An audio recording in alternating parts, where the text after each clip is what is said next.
नमस्कार दर्शकों, आप देख रहे हैं प्राइम इंडिया न्यूज। मैं हूं आपके साथ कोमल भंडारी। आइए देखते हैं ये बड़ी नई खबर। दिल्ली के आईटीओ पर स्थित बीटी भवन में संयुक्त किसान और मजदूर कन्वेंशन ने प्रेस वार्ता कर आने वाली 26 नवंबर 2023 को केंद्र और राज्य सरकारों की गलत नीतियों के खिलाफ 3 दिन का महापड़ाव करने की घोषणा की है। कन्वेंशन के लोगों का कहना है कि मोदी सरकार पूंजीपतियों के लिए काम कर रही है।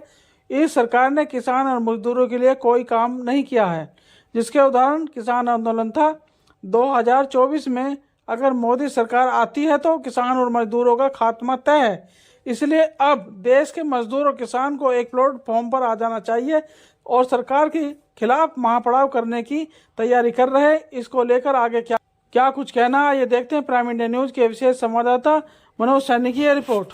इसकी तो जिम्मेदार अगर है तो केंद्र की सरकार है, जिन्होंने किसान काले कानून बनाए और साथ में उसी दिन लेबर कोड भी संसद में पास किया, जो मज़दूरों को गुलामी के दस्तावेज हैं एक तरह से। तो किसान आंदोलन ने जिस तरह से अपने किसान कानून वापस किए हैं, तो उससे एक प्रेरणा मिली है देश के मज़दूरों को। और ये महसूस किया गया है कि आने वाले समय में जो किसान आंदोलन के दौरान किसानों को धोखा दिया गया है केंद्र सरकार के द्वारा, मोदी सरकार के द्वारा, तो उसमें सभी ने ये फैसला किया है कि अगर हम अलग अलग लड़ेंगे तो शायद इस सरकार जो है इससे हम नहीं जीत पाएंगे। तो सारे जो देश के अंदर दो ही वर्ग ऐसे हैं कि जो मेहनत कश वर्ग हैं।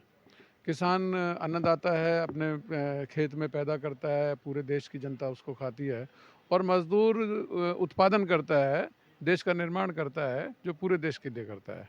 तो देश के जो दो वर्ग हैं, जो मेहनत कश वर्ग हैं, मज़दूर और किसान, तो उनके ऊपर लगातार ये सरकार हमले कर रही है।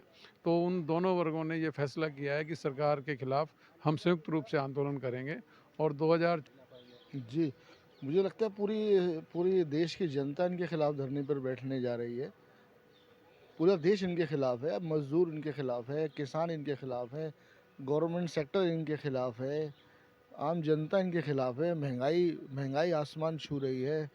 मज़दूर वर्ग का वैसे ही दमन और कुचला जा रहा है। जो मज़दूर नीतियां हैं उसके अंदर तो मज़दूर का कहीं कुछ बचता ही नहीं है। तो आप देख रहे हैं जैसा कि माहौल, जैसा कि मीटिंग के अंदर काफ़ी कुछ बताया गया है कि बिल्कुल पूंजीपतियों की सरकार है। कोई कल्याणकारी व्यवस्था देश में ख़त्म हो चुकी है। देश में समाजवाद का भविष्य भी खतरे में है। तो बहुत मुश्किल के हालात हैं कि अगर यही हालात चलते रहे तो ये मोदी सरकार जो है चंद पूंजीपतियों के कब्जे में आ जाएगी। मुझे लगता है आने वाले ये स्थिति जो आज स्थिति पैदा हुई है, ये सरकार की, जो केंद्र सरकार की गलत नीतियों के कारण एक इतनी भयंकर नीति सरकार बना रही है। और जो लेबर लॉ जो अभी संसद में पास हुआ है, हालांकि वो इम्प्लीमेंट नहीं हुआ है, यदि वो इम्प्लीमेंट हो गया तो जितने भी मजदूर संगठन हमारे आज इकट्ठे हुए हैं उनको बोलने की आज़ादी भी छीन ली जाएगी। यानी कि जो भी मजदूर ट्रेड यूनियन संगठन है, जो भी सरकार के खिलाफ बोलेगा, उनके खिलाफ जो है FIR होगी। उनको कोई धरना प्रदर्शन के लिए इजाज़त लेनी पड़ेगी कोर्ट की।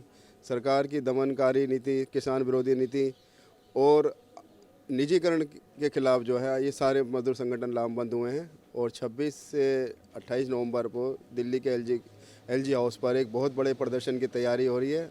और सरकार को एक संदेश देना चाहते हैं कि अपनी ये जो मजदूर विरोधी और जन विरोधी नीतियाँ हैं, इनको बंद करो, वरना आने वाले 24 के अंदर सरकार का तख्ता पलट दिया जाएगा।